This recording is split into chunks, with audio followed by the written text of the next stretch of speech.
Muito bem, o ministro Dias Toffoli recebeu uma homenagem na Câmara dos Deputados em seu último dia à frente do Supremo Tribunal Federal. Rodrigo Maia e Davi Alcolumbre condecoraram Toffoli com a Gran Cruz da Ordem do Congresso Nacional por ter fortalecido a autonomia e a independência entre poderes. Em uma menção ao inquérito das fake news, Rodrigo Maia elogiou o ministro pelo compromisso com a democracia e pela coragem para defender as instituições daqueles que procuram constranger, ameaçar e calar os poderes da República. Alcolumbre adotou uma postura corajosa diante de tantas agressões e desinformação. Em seu discurso, Toffoli celebrou a amizade que tem com os presidentes da Câmara e do Senado. Tem um trecho aí, produção? Pode soltar. Tivemos, eu, Rodrigo e Davi, quase que diariamente, se não diariamente, contatos. Alguns dias difíceis, de 3 a 4 vezes ao dia. E para além de presidentes de poderes, nós hoje somos amigos. Me lembro até hoje, um domingo muito tenso, como tantos domingos tensos tivemos, em que eles aportaram em casa para assistir um jogo de futebol. E aí nós ficamos lá assistindo o jogo de futebol e não falamos de política, não falamos de julgamento, não falamos de governo, de situação, de oposição. Tá aí, Dias Toffoli. Só fazer uma correção aqui, eu falei que o Alcolumbre adotou uma postura corajosa, é claro que eu não falei isso, não quis dizer isso, na verdade o Alcolumbre afirmou que o Toffoli adotou essa postura corajosa, essa troca de afagos que a gente viu hoje lá no Congresso Nacional. E o Toffoli ressaltou a importância do diálogo. O ministro se opôs ao alegado confronto entre os poderes. Tem mais um trecho, produção, pode soltar. A quem interessa?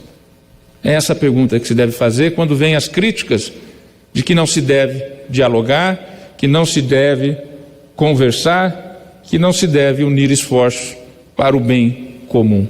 A quem interessa?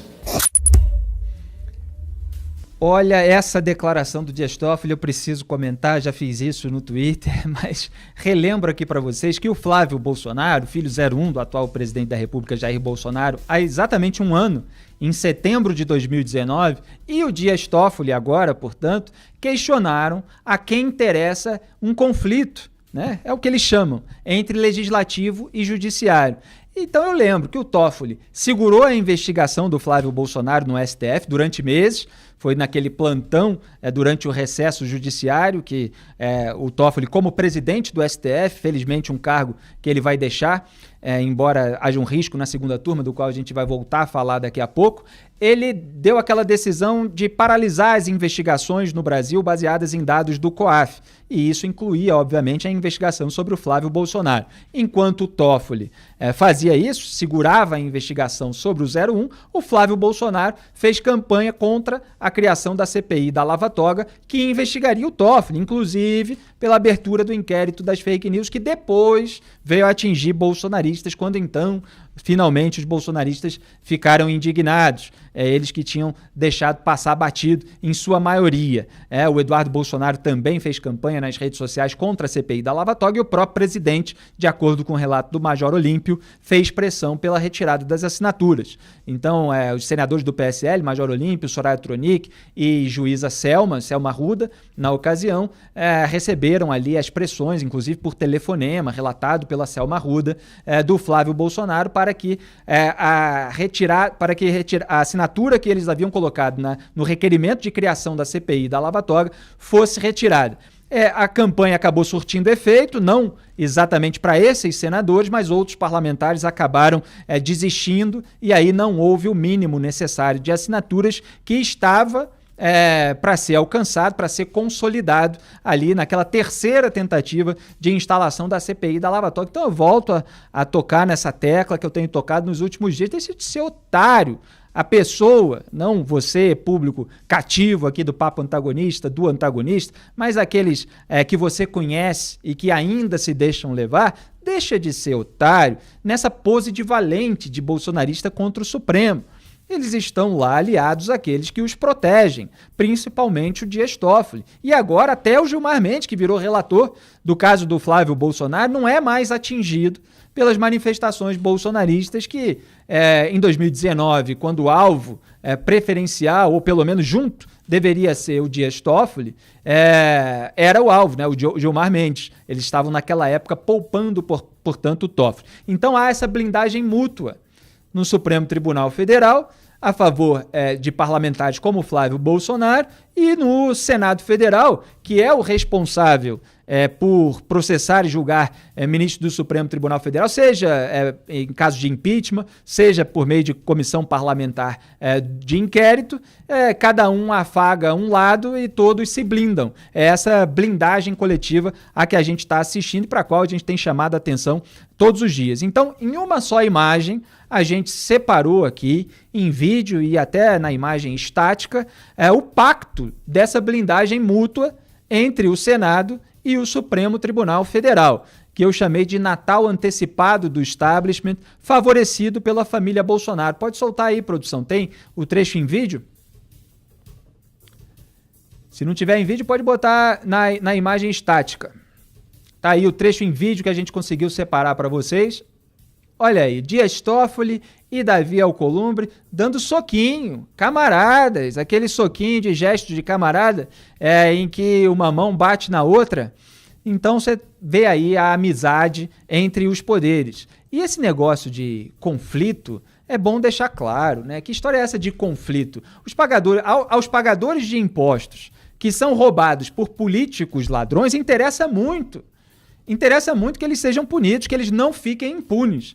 Ou seja, que, portanto, o STF, que é responsável por julgá-los, por dar a sentença final do velho trânsito em julgado, que eu gostaria que passasse para a segunda instância em relação à prisão, né? A gente gostaria muito que o STF realmente não os deixasse impunes, quer dizer, os condenassem quando eles de fato são corruptos, quando eles de fato cometeram crimes, e não ficasse nessa tentativa desvairada de aliviar a barra dos políticos a que a gente tem assistido no Supremo Tribunal Federal. Então vocês viram aí já essa imagem do soquinho aí entre camaradas do Davi Alcolumbre, presidente do Senado, portanto do Congresso, e do Dias Toffoli. E essa sessão de homenagem contou ainda com a participação de parlamentares e autoridades do Judiciário, entre elas o presidente do STJ, Humberto Martins, cujo filho, como estávamos falando, se tornou réu pelo esquema envolvendo a FEComércio hoje pela manhã. Martins ainda fez um discurso enérgico em defesa do amigo Toffoli, a quem agradeceu pelo grande trabalho. Veja aí que troca de afagos, quanta bajulação por aqueles que podem serem os responsáveis pelo julgamento final no Supremo Tribunal Federal. Segundo ele, o Toffoli é um exemplo a ser seguido. Vamos acompanhar um trecho aí desse discurso comovente aqui em Ironia Mode On. Solta, produção. Suas decisões propagam segurança jurídica, em especial as que foram fundamentais neste cenário de pandemia em que vivemos, em que se faz indispensável a manutenção eficaz das instituições democráticas. As instituições no Brasil funcionam dentro da teoria tripartite dos poderes: legislativo, executivo e judiciário, de mãos dadas pelo Brasil, de mãos dadas pela democracia. O antagonista repercutiu uma informação do Merval Pereira dizendo que o mais provável é que o Celso de Mello, o decano do Supremo Tribunal Federal, portanto seu membro mais antigo, que se aposenta no último dia de outubro, não reassuma seu posto por falta de condições de saúde. A gente tem mostrado aqui como ele tem passado por esses problemas de saúde, tem tido licenças médicas e às vezes faltando a julgamentos importantes, e aí os réus acabam beneficiados pelo empate na segunda turma. E nesse caso ele abriria o caminho para uma manobra no STF, que a gente também tem apontado, que já está sendo negociada nos bastidores e que, como a gente sabe, é destinada a engavetar os processos do Lula e do Flávio Bolsonaro com o Dias Toffoli instalado na segunda turma. Então a gente fica evidentemente feliz, por um lado, com a saída do Dias Toffoli, que, na minha opinião e de muita gente, fez aí a pior gestão do Supremo Tribunal Federal à frente da presidência da Corte, mas aí ele vai voltar para a segunda turma, onde já formava, antes de assumir a presidência, aquele trio libertador desses políticos, desses empresários investigados, junto com o Gilmar Mendes e com o Ricardo Lewandowski. E isso tem sido aí fonte recorrente de preocupação por parte de procuradores da própria Lava Jato. Então o antagonista perguntou, e eu repito só para concluir, o Celso de Mello concorda com isso? Não é melhor ele antecipar seus votos?